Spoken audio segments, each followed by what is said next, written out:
तुम मुझे जानते हो, एक शिक्षक के रूप में, चमत्कारी क्रूस पर चढ़े एक उद्धारकर्ता के रूप में, भीड़ से घिरे एक नबी के रूप में। पर क्या तुम जानते हो, मेरा जीवन वहां शुरू हुआ जहां कोई कल्पना भी नहीं करता, एक छोटे से गांव में, नासरत नाम की एक शांत घाटी में। हां, वहीं जहां गली की धूल, खलिहान की गंध और मिट्टी में खेलते बच्चों की हंसी मेरे पहले पाठ थे। नासरत वह कोई प्रसिद्ध जगह नहीं थी, न वहां कोई महल था, न कोई स्कूल, न कोई रथ, बस आम लोग, साधारण जीवन और मेरी मां मरियम।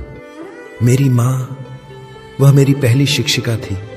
तुमने सुना होगा कि कैसे उसने परमेश्वर की आज्ञा को हां कहा था, पर तुम नहीं जानते कि वही हां हर दिन मेरे जीवन में प्रतिध्वनित होती रही।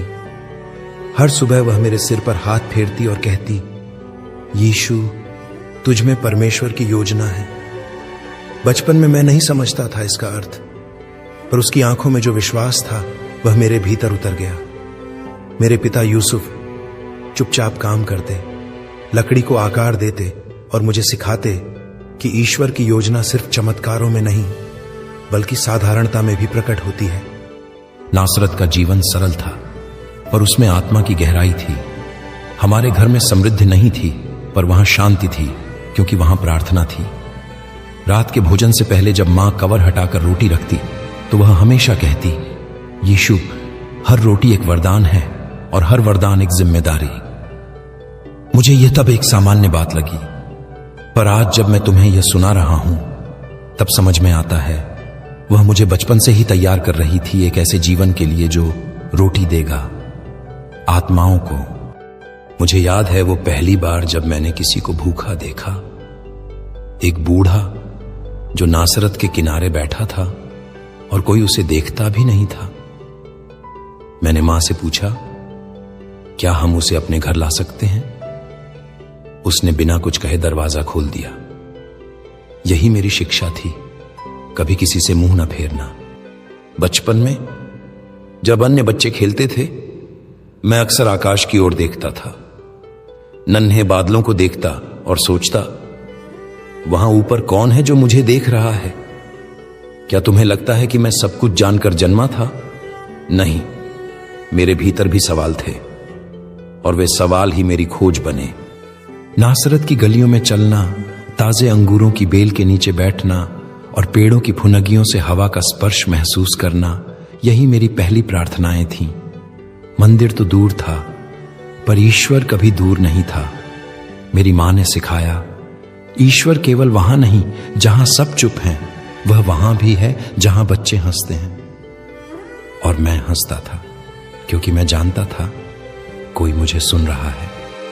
तुमने शायद सोचा होगा कि मसीहा का बचपन असाधारण रहा होगा, पर मेरी सबसे बड़ी शिक्षाएं मिट्टी से सने हाथों, छोटे दुखों और मां की आंखों से मिली। नासरत ने मुझे सिखाया कि जो सबसे छोटा है वह सबसे ज्यादा ध्यान देने योग्य है। अब मैं तुम्हें लेकर चलूंगा उस यात्रा पर जहां मेरी आत्मा कानून और परंपरा की शिक्षा से गुजरी, जहां एक बालक ने ध्वनि की तरह अपने भीतर परमेश्वर की गूंज को महसूस किया। जब मैंने पहली बार तोराह के अक्षर देखे, वे किसी रहस्य की तरह चमकते थे। वो केवल शब्द नहीं थे, वे मेरे भीतर कुछ खोल रहे थे, जैसे कुछ मुझे पहचान रहा हो, जैसे मैं उन वचनों से नहीं, वे मुझसे परिचित थे। नासरत में हमारे छोटे से समुदाय में हर शनिवार सबका एक ही गंतव्य होता था, सिनेगॉग। एक पत्थर की बनी हुई छोटी सी जगह जहां प्रार्थना के स्वर मिट्टी में समा जाते थे और वही मिट्टी फिर बच्चों को सच्चाई के बीज देती थी। मुझे अब भी याद है जब पहली बार मेरे पिता यूसुफ मुझे वहां लेकर गए। उन्होंने मेरे सिर पर हाथ रखा और कहा, यीशु, यहां शब्द नहीं बोला जाता, यहां आत्मा सुनी जाती है। वहां बैठकर मैंने पहली बार सुना, शमा इस्राएल, अदानई एलेहेनु, अदानई एखाद। हे इस्राएल सुन, प्रभु हमारा परमेश्वर है, वह एक है।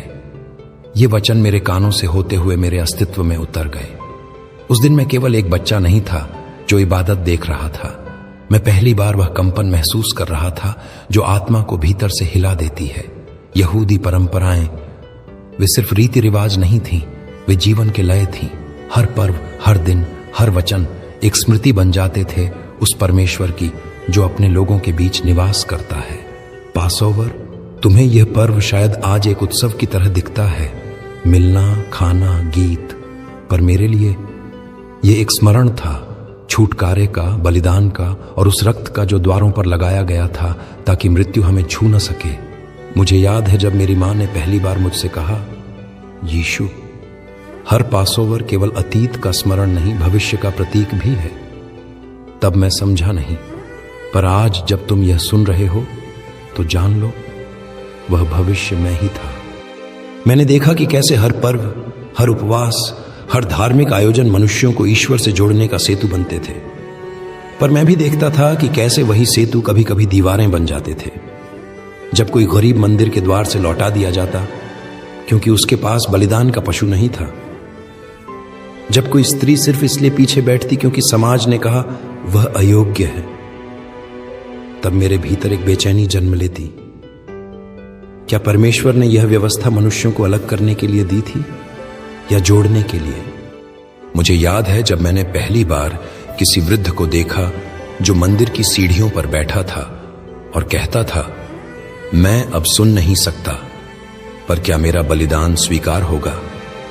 वहां मेरे भीतर कोई उत्तर गूंजा, तू ही बलिदान है। वो आवाज मेरी नहीं थी, पर फिर भी वह मुझसे ही थी। क्या तुम सोचते हो कि मुझे अपने मार्ग का ज्ञान बचपन से था? नहीं, मेरी खोज निरंतर थी। मैंने धर्मशास्त्रों में अपना प्रतिबिंब नहीं ढूंढा, मैंने उनमें दूसरों को ढूंढा। अब्राहम की आस्था, दाऊद की पुकार, योसेफ की चुप्पी, वे सब मेरे भीतर किसी गहराई को स्पर्श करते थे। मैंने स्वयं को उनके अनुभवों में नहीं, उनके संघर्षों में पाया। हर शनिवार जब मैं तोराह पढ़ता, मुझे लगता जैसे शब्द मेरी आत्मा से निकले हैं या मेरी आत्मा उन्हीं में छुपी है। हर बार जब कोई शिक्षक व्याख्या करता, मैं अपने भीतर प्रश्नों से भर जाता। क्यों लिखा है न्याय करो? क्यों लिखा है अनाथ और विधवा की रक्षा करो? क्यों परमेश्वर को बलिदान की जगह दया पसंद है? शायद यही मेरे भीतर वो बीज थे जिनसे बाद में पर्वत पर उपदेश फूटा। मैं तुम्हें एक रहस्य बताता हूं। धर्म के नियमों में उलझने से पहले मैंने उनकी आत्मा को समझने की चेष्टा की। मैंने देखा कि परंपराएं तब तक जीवित हैं जब तक वे प्रेम से जुड़ी हैं। जिस दिन वे केवल औपचारिकता बन जाए, वह दिन वे ईश्वर से कट जाती हैं। मुझे याद है जब मैं पहली बार मंदिर गया था यरूशलेम में, वह एक विशाल अनुभव था। दीवारें ऊंची, लोग बहुत से, गूंजते शंख और धूप की गंध। पर उस मंदिर में भी मैंने देखा, कुछ लोग पास बुलाए जाते थे, कुछ दूर रखे जाते थे। मुझे भीतर एक हलचल हुई। मैंने मां से पूछा, क्या ईश्वर भी कुछ लोगों को दूर रखता है? उसने सिर झुकाया और कहा, नहीं बेटा, लोग खुद दूर कर देते हैं। स्वर धीमा, जैसे स्मृति में लौटते हुए। उस दिन कुछ टूट गया मेरे भीतर, या शायद कुछ जाग गया। मुझे एहसास हुआ कि मेरी पुकार सिर्फ इज़राइल के लिए नहीं थी, बल्कि उन सबके लिए थी जिन्हें इज़राइल ने भुला दिया। अब तुम जान गए कि मेरा विश्वास, मेरी करुणा, मेरी आवाज कहां से जन्मी। यह केवल परमेश्वर की वाणी से नहीं, यह उस व्यवस्था को देखने से जन्मी जहां लोग परमेश्वर से दूर थे, फिर भी उसे ढूंढ रहे थे। धीरे धीरे स्वर निमंत्रण में बदलता है। अब मैं तुम्हें अगले द्वार तक ले चलूंगा, जहां मैंने स्वयं परमेश्वर को महसूस किया, बिना किसी शिक्षक, बिना किसी औपचारिकता के। जहां मैं बालक नहीं, एक पुकार बन गया। उस दिन कुछ टूट गया मेरे भीतर, या शायद कुछ जाग गया। मुझे एहसास हुआ कि मेरी पुकार सिर्फ इज़राइल के लिए नहीं थी, बल्कि उन सब के लिए थी जिन्हें इज़राइल ने भुला दिया। अब तुम जान गए कि मेरा विश्वास, मेरी करुणा, मेरी आवाज कहां से जन्मी। यह केवल परमेश्वर की वाणी से नहीं, यह उस व्यवस्था को देखने से जन्मी जहां लोग परमेश्वर से दूर थे, फिर भी उसे ढूंढ रहे थे।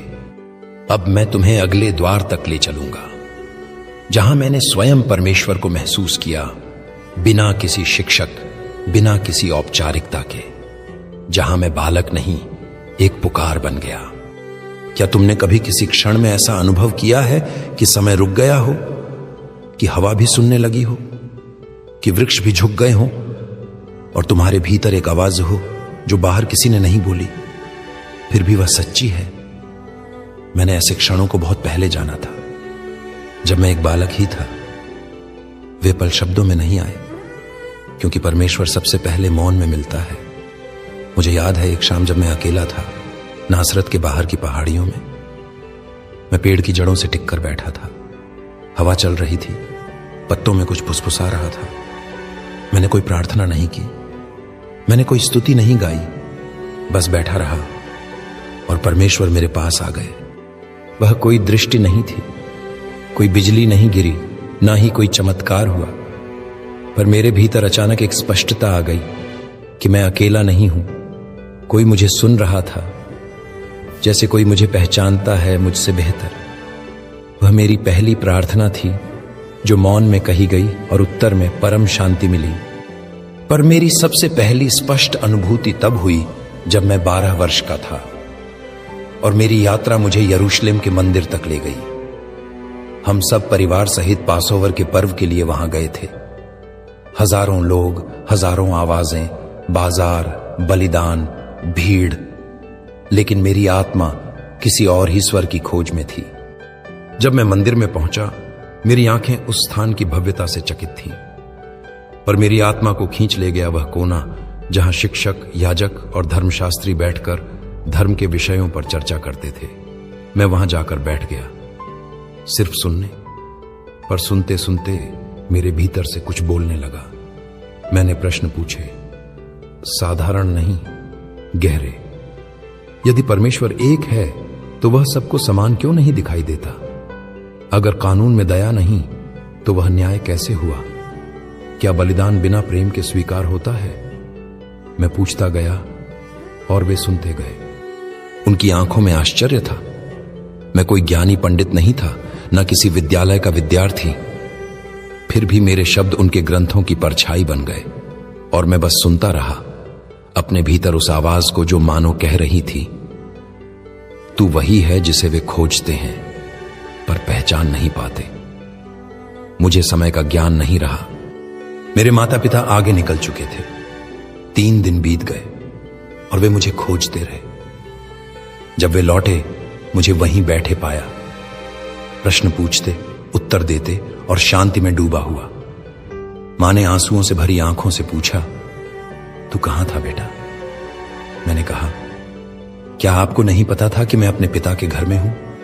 वह वाक्य मैं नहीं, मेरी आत्मा बोल रही थी। उस क्षण पहली बार मैंने अपने भीतर कुछ ऐसा महसूस किया जो सामान्य नहीं था। जैसे कोई बुलावा भीतर से गूंजा कि मैं केवल इस घर का नहीं, मैं उस पिता का हूं जिसका सिंहासन आकाश में है। पर उस दिन के बाद मैं फिर नासरत लौट गया। मैंने हथौड़ा उठाया, लकड़ी काटी और जीवन को वैसे ही जिया जैसे बाकी लोग। क्यों? क्योंकि हर बुलावा तुरंत नहीं आता। कुछ बुलावे तैयार होते हैं सालों की चुप्पी में। प्रकृति मेरी पाठशाला बनी। एक बीज जब मिट्टी में दबाया जाता है, वह मिटता नहीं, वह रूपांतरित होता है। वैसा ही मैं था। मेरा बुलावा मिट्टी में रोपा गया था, अब वह भीतर विकसित हो रहा था। हर पत्थर के कटाव में, हर रोटी की महक में, हर टपकती हुई पसीने की बूंद में। मेरे पिता यूसुफ के साथ जब मैं लकड़ी पर काम करता, वह मुझसे कहता, हर टेढ़ी लकड़ी में भी रूप छुपा होता है, बस सही दृष्टि चाहिए। मैंने सोचा, क्या मनुष्य भी ऐसे ही हैं? क्या हर टूटी आत्मा में परमेश्वर का रूप छुपा है? तब मैं जान गया, मैं केवल एक बढ़ई नहीं, एक निर्माता बनने जा रहा हूं, पर लकड़ी की नहीं, मनुष्य की आत्माओं का। तुमने मेरी कहानियां सुनी हैं, जहां मैंने लंगड़ों को चलाया, अंधों को दृष्टि दी, मृतकों को जीवन दिया। पर क्या तुमने वो दिन सुना जब मैंने अपने भीतर के ईश्वर को पहली बार महसूस किया? न बिजली गिरी, न स्वर्ग फटा, पर कुछ खुला मेरे भीतर। और वही उद्घाटन बन गया, एक मिशन, एक गवाही, एक बलिदान की यात्रा का आरंभ। अब मैं तुम्हें वहां ले चलूंगा जहां मेरा युवावस्था का संघर्ष शुरू हुआ, जहां मैंने देखा एक तरफ रोमन सत्ता का अन्याय, दूसरी तरफ धार्मिकता का दिखावा। और मेरे भीतर वह बीज जो नासरत में बोया गया था, अब अंकुरित होने को था। क्या तुम जानते हो, मैंने सबसे पहले ईश्वर को एक हाथ के स्पर्श में पहचाना था, मेरे पिता यूसुफ के हाथों में। वे हाथ जो लकड़ी काटते, घिसते, जोड़ते, रक्त बहाते, पर कभी शिकायत नहीं करते। उन्हीं हाथों ने मुझे सिखाया कि श्रम केवल रोटी कमाने का साधन नहीं, बल्कि आत्मा को तैयार करने की प्रक्रिया है। नासरत में बढ़ई होना एक शाही कार्य नहीं था। हमारी दुकान छोटी थी, कभी कभी काम बहुत तो कभी पूरे हफ्ते कोई ग्राहक नहीं। पर उसी बेरोजगारी के बीच मैंने मनुष्यता की सबसे गहरी पीड़ा देखी। आत्मसम्मान टूटता है जब मेहनत का फल ना मिले। मैंने उन हाथों को देखा जो किसी जमाने में खेत जोतते थे, पर अब रोमन करों से टूट चुके थे। कर्ज में डूबे, अपनी ही भूमि पर अजनबी बन चुके लोग हर दिन मेरे पास आते, कभी कोई टूटी कुर्सी ठीक कराने, कभी बस बात करने। और मैं सुनता था। एक युवा के रूप में मैं केवल रंदा नहीं चलाता था, मैं समाज की दरारें महसूस करता था। तुम सोचते हो मेरा हृदय कब टूटा? उस दिन जब मैंने एक विधवा को देखा जो लकड़ी की एक टोकरी बेचकर अपने बेटे के लिए रोटी जुटा रही थी। वह कांप रही थी, न ठंड से बल्कि रोमन सिपाही की घूरती निगाहों से। उसकी आंखों में वह पीड़ा थी जो चुप होकर भी चीखती थी। मैं वहीं खड़ा था, कुछ कर नहीं सका, पर कुछ बदल गया मेरे भीतर। वो मेरा पहला क्रोध था जो प्रेम से जन्मा था। क्या यह वही व्यवस्था थी जो हमें मसीहा की राह दिखाती थी, या यह एक पिंजरा था जहां लोग नियमों से जकड़े हुए थे और उनकी आत्मा चुप करा दी गई थी? मैं हर दिन मंदिर की ओर देखता, पर मंदिर की पवित्रता गांव के भूखे पेटों तक नहीं पहुंचती थी। हर दिन पवित्र शास्त्र पढ़े जाते, पर उनके अर्थ पसीने से सने मजदूरों की जिंदगी में कहीं नहीं उतरते थे। मैंने जान लिया था कोई क्रांति आवश्यक है। क्रांति तलवार से नहीं आती, वह करुणा से उपजती है, और मेरे भीतर वह करुणा अब बांट बन रही थी। मैंने देखा था कि जिन्हें धर्म का पहरेदार कहा गया, उन्होंने ही मंदिर के द्वार बंद कर दिए। पर वहीं जहां कोई व्यवस्था नहीं थी, जहां केवल रिश्ते थे, जहां गरीबी थी, जहां बीमारी थी, वहीं मैंने परमेश्वर को सबसे पास पाया। अब मैं केवल एक बढ़ई नहीं था। मैं हर कील ठोकते समय सोचता था, किसी दिन यही कील मेरे शरीर में ठोंकी जाएगी। पर क्या मैं तैयार था? नहीं, तब तक नहीं। मेरी मां ने एक दिन मुझसे कहा, यीशु, तेरे भीतर कोई ऐसा प्रकाश है जो कभी नहीं बुझ सकता। मैंने उसकी ओर देखा और पूछा, तो फिर ये अंधेरा हर जगह क्यों है मां? वह चुप रही, और वह चुप्पी मेरे जीवन का उत्तर बन गई। मेरे पिता की मृत्यु ने मुझे झकझोर दिया।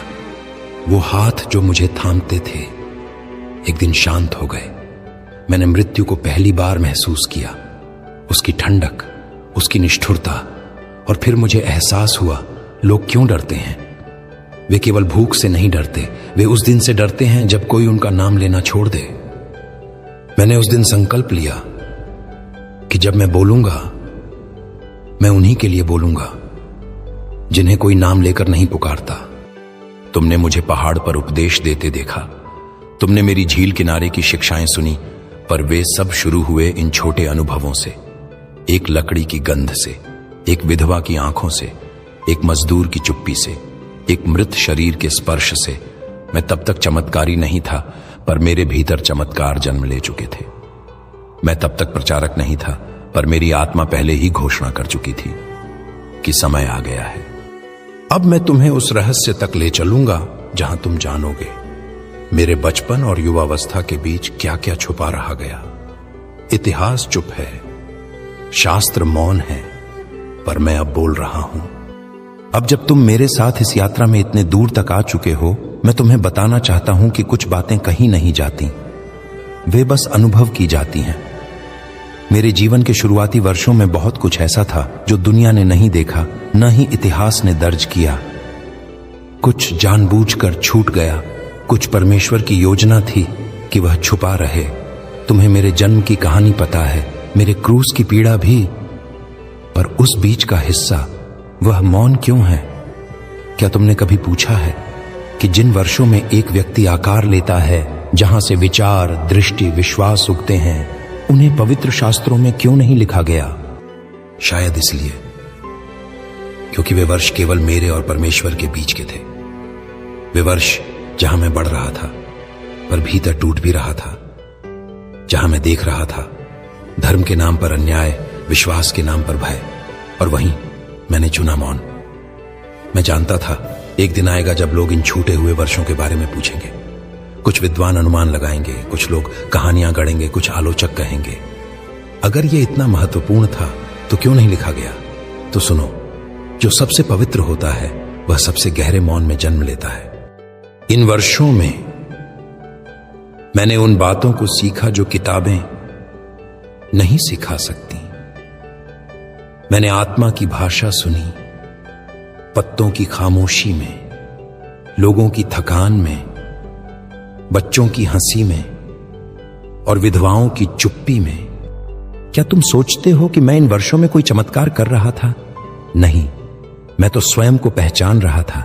हर दिन एक नई परत खुलती थी, हर सुबह एक नई पीड़ा जगती थी, और हर रात मैं अपने पिता से कहता था, क्या मैं वही हूं जिसे तूने चुना है?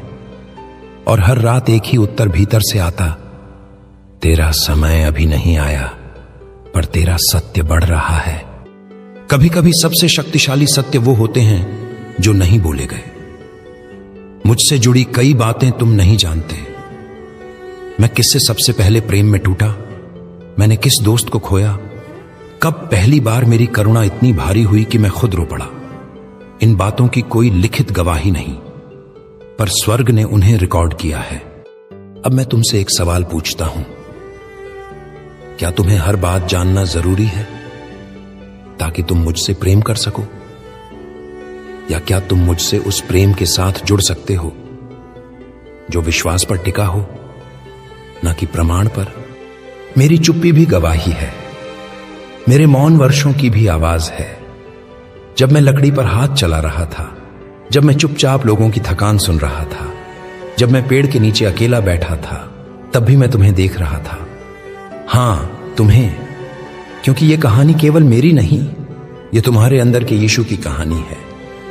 हर वह आत्मा जो एक मकसद लेकर इस धरती पर आई है, पर अब भी सवालों से घिरी हुई है, अकेली है, अनजान है, उसे भी एक नासरत मिला है जहां वह धीरे धीरे उस बन रहा है जो उसे होना है। मैं जानता हूं तुम भी सोचते हो कभी कभी, क्या मेरे जीवन का कोई अर्थ है? क्या मेरे टूटेपन, मेरी साधारणता, मेरे मौन में भी कोई योजना है? मैं तुम्हें आज उत्तर देता हूं, हां। अगर मेरे जीवन के वो साल जिन्हें दुनिया ने अनदेखा किया, इतिहास ने दर्ज नहीं किया, फिर भी ईश्वर ने चुना, तो तुम्हारे जीवन के भी वे हिस्से जो किसी को नहीं दिखते, जहां तुम रोते हो, घुटते हो, डरते हो, वे भी ईश्वर के पास सुरक्षित हैं। मेरे बचपन की छूटी हुई कहानियां तुम्हारे आज के संघर्षों से जुड़ी हैं, क्योंकि जब तुम सोचते हो कि कोई तुम्हें नहीं देख रहा, कोई तुम्हारी यात्रा नहीं समझ रहा, तो याद रखना, मैं वह हूं जिसका सबसे महत्वपूर्ण समय किसी ने नहीं देखा। मैं वह हूं जो चुप्पी से निकला और क्रांति बन गया। मैं वह हूं जिसे पहले पहचाना नहीं गया और अब हर हृदय के द्वार पर दस्तक दे रहा है। अब मैं नहीं बोलूंगा, अब तुम्हारी बारी है। क्या तुम मेरी इन छूट गई कहानियों को अपने भीतर फिर से जीने दोगे? क्या तुम मेरी तरह अपने मौन वर्षों को मकसद बना सकोगे? क्या तुम उस विश्वास को थाम सकोगे जिसे न आंखें देख सकती हैं, न शास्त्र लिख सकते हैं, पर आत्मा महसूस कर सकती है? क्योंकि हर कहानी जिसे तुम सुन नहीं पाए, वह अब तुम्हारे जीवन में लिखी जाएगी। मैं तुम्हारे साथ हूं और मेरी कहानी अब तुमसे पूरी होगी।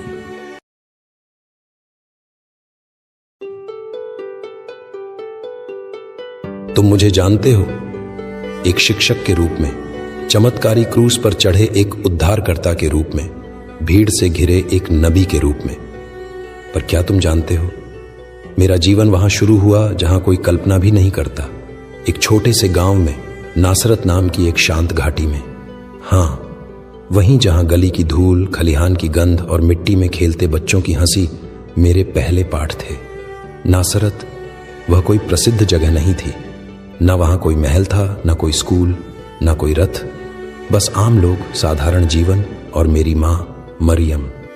मेरी मां, वह मेरी पहली शिक्षिका थी। तुमने सुना होगा कि कैसे उसने परमेश्वर की आज्ञा को हां कहा था, पर तुम नहीं जानते कि वही हां हर दिन मेरे जीवन में प्रतिध्वनित होती रही। हर सुबह वह मेरे सिर पर हाथ फेरती और कहती, यीशु, तुझ में परमेश्वर की योजना है। बचपन में मैं नहीं समझता था इसका अर्थ, पर उसकी आंखों में जो विश्वास था वह मेरे भीतर उतर गया। मेरे पिता यूसुफ चुपचाप काम करते, लकड़ी को आकार देते और मुझे सिखाते कि ईश्वर की योजना सिर्फ चमत्कारों में नहीं बल्कि साधारणता में भी प्रकट होती है। नासरत का जीवन सरल था, पर उसमें आत्मा की गहराई थी। हमारे घर में समृद्धि नहीं थी, पर वहां शांति थी, क्योंकि वहां प्रार्थना थी। रात के भोजन से पहले जब मां कवर हटाकर रोटी रखती, तो वह हमेशा कहती, यीशु, हर रोटी एक वरदान है और हर वरदान एक जिम्मेदारी। मुझे यह तब एक सामान्य बात लगी, पर आज जब मैं तुम्हें यह सुना रहा हूं, तब समझ में आता है वह मुझे बचपन से ही तैयार कर रही थी एक ऐसे जीवन के लिए जो रोटी देगा आत्माओं को। मुझे याद है वो पहली बार जब मैंने किसी को भूखा देखा। एक बूढ़ा जो नासरत के किनारे बैठा था और कोई उसे देखता भी नहीं था। मैंने मां से पूछा, क्या हम उसे अपने घर ला सकते हैं? उसने बिना कुछ कहे दरवाजा खोल दिया। यही मेरी शिक्षा थी, कभी किसी से मुंह न फेरना। बचपन में जब अन्य बच्चे खेलते थे, मैं अक्सर आकाश की ओर देखता था, नन्हे बादलों को देखता और सोचता, वहां ऊपर कौन है जो मुझे देख रहा है? क्या तुम्हें लगता है कि मैं सब कुछ जानकर जन्मा था?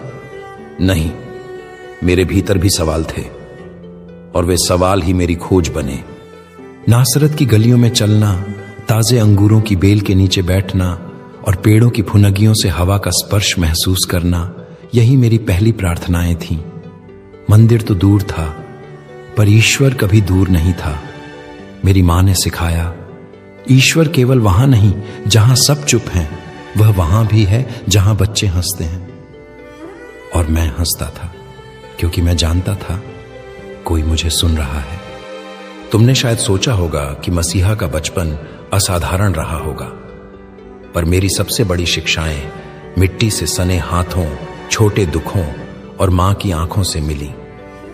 नासरत ने मुझे सिखाया कि जो सबसे छोटा है वह सबसे ज्यादा ध्यान देने योग्य है।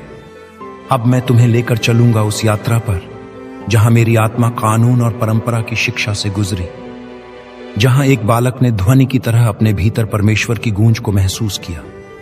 जब मैंने पहली बार तोराह के अक्षर देखे, वे किसी रहस्य की तरह चमकते थे। वो केवल शब्द नहीं थे, वे मेरे भीतर कुछ खोल रहे थे, जैसे कुछ मुझे पहचान रहा हो, जैसे मैं उन वचनों से नहीं, वे मुझसे परिचित थे। नासरत में हमारे छोटे से समुदाय में हर शनिवार सबका एक ही गंतव्य होता था, सिनेगॉग। एक पत्थर की बनी हुई छोटी सी जगह जहां प्रार्थना के स्वर मिट्टी में समा जाते थे और वही मिट्टी फिर बच्चों को सच्चाई के बीज देती थी। मुझे अब भी याद है जब पहली बार मेरे पिता यूसुफ मुझे वहां लेकर गए। उन्होंने मेरे सिर पर हाथ रखा और कहा, यीशु, यहां शब्द नहीं बोला जाता, यहां आत्मा सुनी जाती है। वहां बैठकर मैंने पहली बार सुना, शमा इस्राएल, अदानई एलेहेनु, अदानई एखाद। हे इस्राएल सुन, प्रभु हमारा परमेश्वर है, वह एक है। ये वचन मेरे कानों से होते हुए मेरे अस्तित्व में उतर गए। उस दिन मैं केवल एक बच्चा नहीं था जो इबादत देख रहा था। मैं पहली बार वह कंपन महसूस कर रहा था जो आत्मा को भीतर से हिला देती है। यहूदी परंपराएं वे सिर्फ रीति रिवाज नहीं थीं, वे जीवन के लय थीं।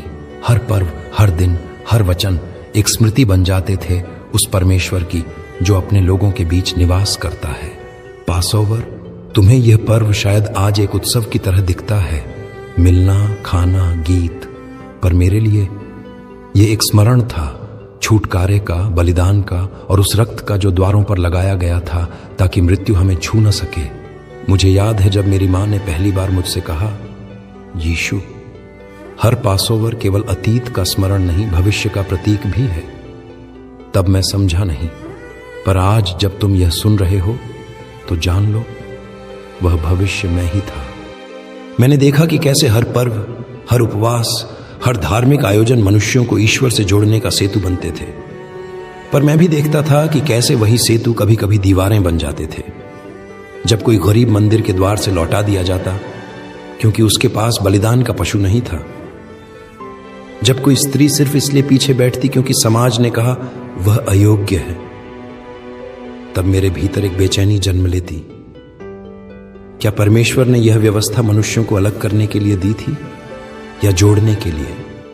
मुझे याद है जब मैंने पहली बार किसी वृद्ध को देखा जो मंदिर की सीढ़ियों पर बैठा था और कहता था, मैं अब सुन नहीं सकता, पर क्या मेरा बलिदान स्वीकार होगा?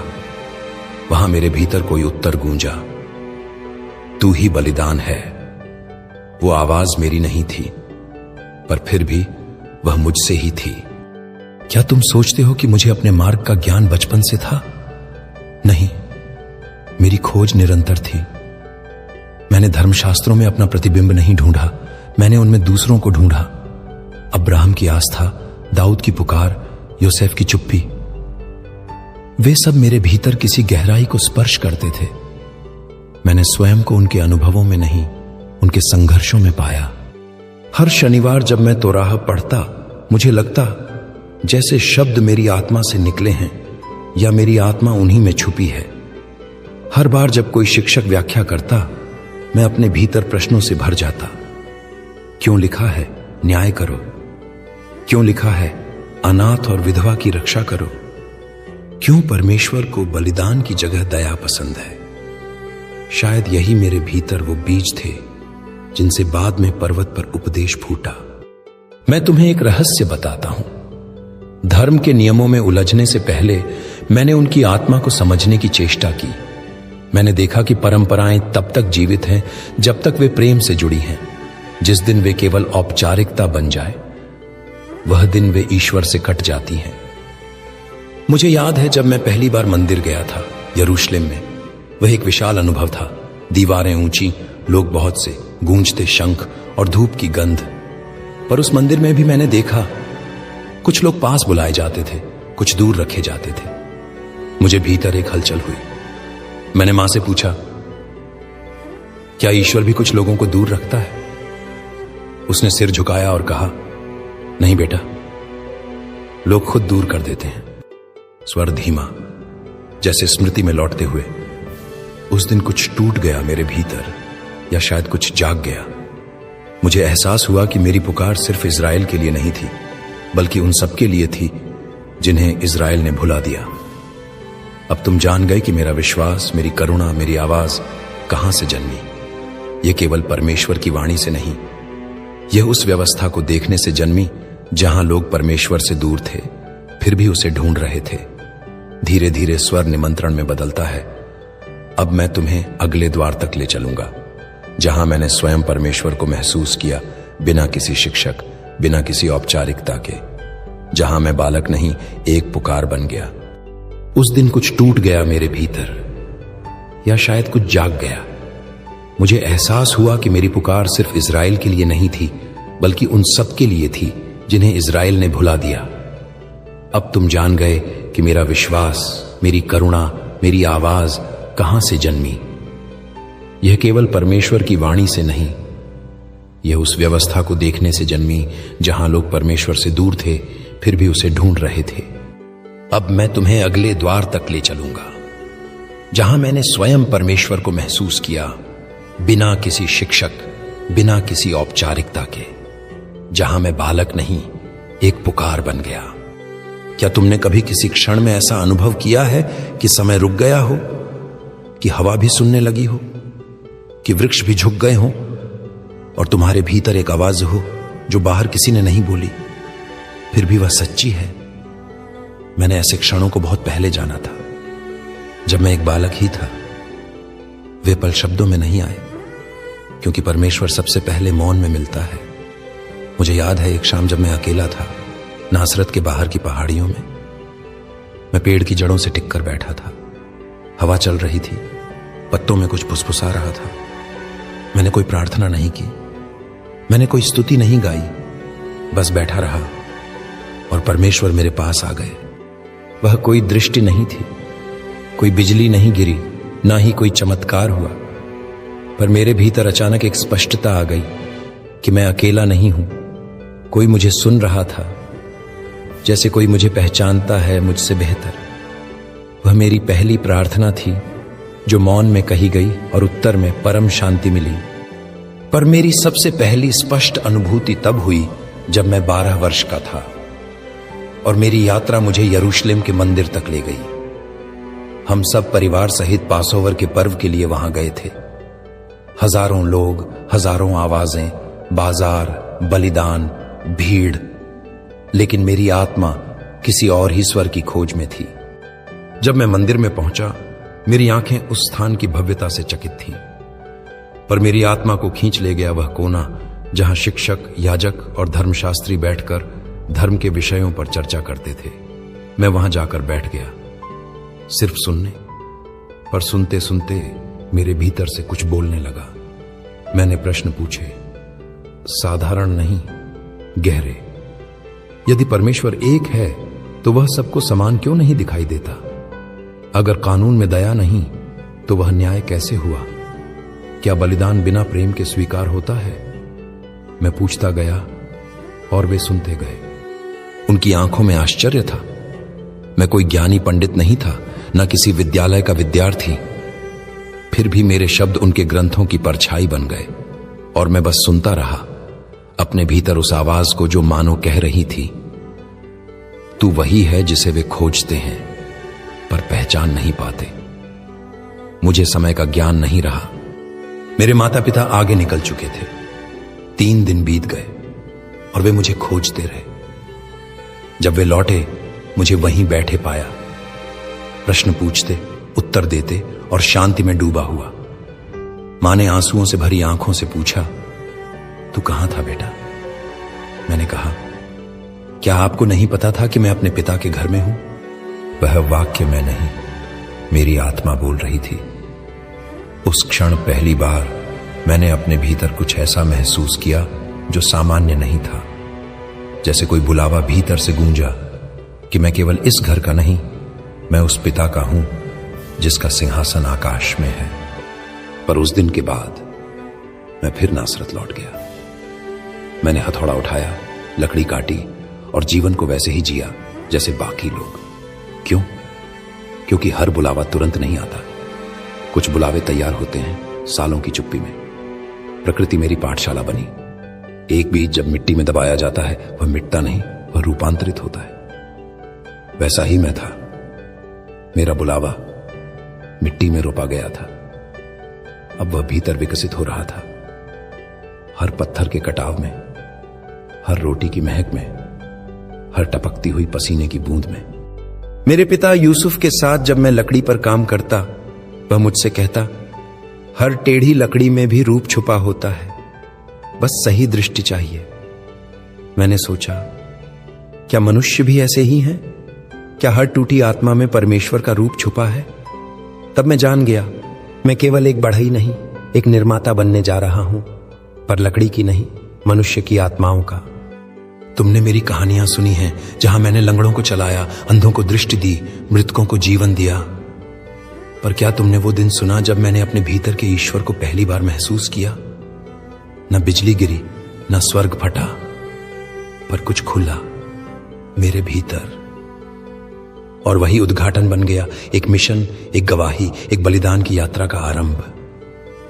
अब मैं तुम्हें वहां ले चलूंगा जहां मेरा युवावस्था का संघर्ष शुरू हुआ, जहां मैंने देखा एक तरफ रोमन सत्ता का अन्याय, दूसरी तरफ धार्मिकता का दिखावा।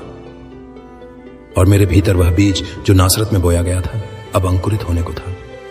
क्या तुम जानते हो, मैंने सबसे पहले ईश्वर को एक हाथ के स्पर्श में पहचाना था, मेरे पिता यूसुफ के हाथों में।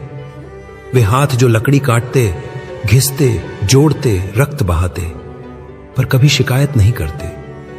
उन्हीं हाथों ने मुझे सिखाया कि श्रम केवल रोटी कमाने का साधन नहीं, बल्कि आत्मा को तैयार करने की प्रक्रिया है। नासरत में बढ़ई होना एक शाही कार्य नहीं था। हमारी दुकान छोटी थी, कभी कभी काम बहुत तो कभी पूरे हफ्ते कोई ग्राहक नहीं। पर उसी बेरोजगारी के बीच मैंने मनुष्यता की सबसे गहरी पीड़ा देखी। आत्मसम्मान टूटता है जब मेहनत का फल ना मिले। मैंने उन हाथों को देखा जो किसी जमाने में खेत जोतते थे पर अब रोमन करों से टूट चुके थे। कर्ज में डूबे, अपनी ही भूमि पर अजनबी बन चुके लोग हर दिन मेरे पास आते, कभी कोई टूटी कुर्सी ठीक कराने, कभी बस बात करने। और मैं सुनता था। एक युवा के रूप में मैं केवल रंदा नहीं चलाता था, मैं समाज की दरारें महसूस करता था। तुम सोचते हो मेरा हृदय कब टूटा?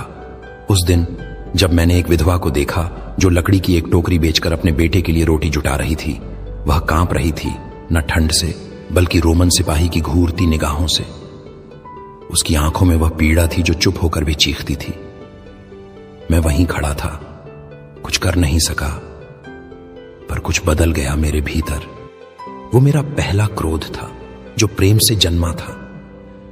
क्या यह वही व्यवस्था थी जो हमें मसीहा की राह दिखाती थी, या यह एक पिंजरा था जहां लोग नियमों से जकड़े हुए थे और उनकी आत्मा चुप करा दी गई थी? मैं हर दिन मंदिर की ओर देखता, पर मंदिर की पवित्रता गांव के भूखे पेटों तक नहीं पहुंचती थी। हर दिन पवित्र शास्त्र पढ़े जाते, पर उनके अर्थ पसीने से सने मजदूरों की जिंदगी में कहीं नहीं उतरते थे। मैंने जान लिया था कोई क्रांति आवश्यक है। क्रांति तलवार से नहीं आती, वह करुणा से उपजती है। और मेरे भीतर वह करुणा अब बांट बन रही थी। मैंने देखा था कि जिन्हें धर्म का पहरेदार कहा गया, उन्होंने ही मंदिर के द्वार बंद कर दिए। पर वहीं जहां कोई व्यवस्था नहीं थी, जहां केवल रिश्ते थे, जहां गरीबी थी, जहां बीमारी थी, वहीं मैंने परमेश्वर को सबसे पास पाया। अब मैं केवल एक बढ़ई नहीं था। मैं हर कील ठोकते समय सोचता था, किसी दिन यही कील मेरे शरीर में ठोंकी जाएगी। पर क्या मैं तैयार था? नहीं, तब तक नहीं। मेरी मां ने एक दिन मुझसे कहा, यीशु, तेरे भीतर कोई ऐसा प्रकाश है जो कभी नहीं बुझ सकता। मैंने उसकी ओर देखा और पूछा, तो फिर ये अंधेरा हर जगह क्यों है मां? वह चुप रही, और वह चुप्पी मेरे जीवन का उत्तर बन गई। मेरे पिता की मृत्यु ने मुझे झकझोर दिया। वो हाथ जो मुझे थामते थे एक दिन शांत हो गए। मैंने मृत्यु को पहली बार महसूस किया, उसकी ठंडक, उसकी निष्ठुरता। और फिर मुझे एहसास हुआ लोग क्यों डरते हैं। वे केवल भूख से नहीं डरते, वे उस दिन से डरते हैं जब कोई उनका नाम लेना छोड़ दे। मैंने उस दिन संकल्प लिया कि जब मैं बोलूंगा, मैं उन्हीं के लिए बोलूंगा जिन्हें कोई नाम लेकर नहीं पुकारता। तुमने मुझे पहाड़ पर उपदेश देते देखा, तुमने मेरी झील। तुम मुझे जानते हो, एक शिक्षक के रूप में, चमत्कारी क्रूस पर चढ़े एक उद्धारकर्ता के रूप में, भीड़ से घिरे एक नबी के रूप में। पर क्या तुम जानते हो, मेरा जीवन वहां शुरू हुआ जहां कोई कल्पना भी नहीं करता। एक छोटे से गांव में, नासरत नाम की एक शांत घाटी में। हां, वहीं जहां गली की धूल, खलिहान की गंध और मिट्टी में खेलते बच्चों की हंसी मेरे पहले पाठ थे। नासरत वह कोई प्रसिद्ध जगह नहीं थी। न वहां कोई महल था, न कोई स्कूल, न कोई रथ। बस आम लोग, साधारण जीवन और मेरी मां मरियम। मेरी मां, वह मेरी पहली शिक्षिका थी। तुमने सुना होगा कि कैसे उसने परमेश्वर की आज्ञा को हां कहा था, पर तुम नहीं जानते कि वही हां हर दिन मेरे जीवन में प्रतिध्वनित होती रही। हर सुबह वह मेरे सिर पर हाथ फेरती और कहती, यीशु, तुझ में परमेश्वर की योजना है। बचपन में मैं नहीं समझता था इसका अर्थ, पर उसकी आंखों में जो विश्वास था वह मेरे भीतर उतर गया। मेरे पिता यूसुफ चुपचाप काम करते,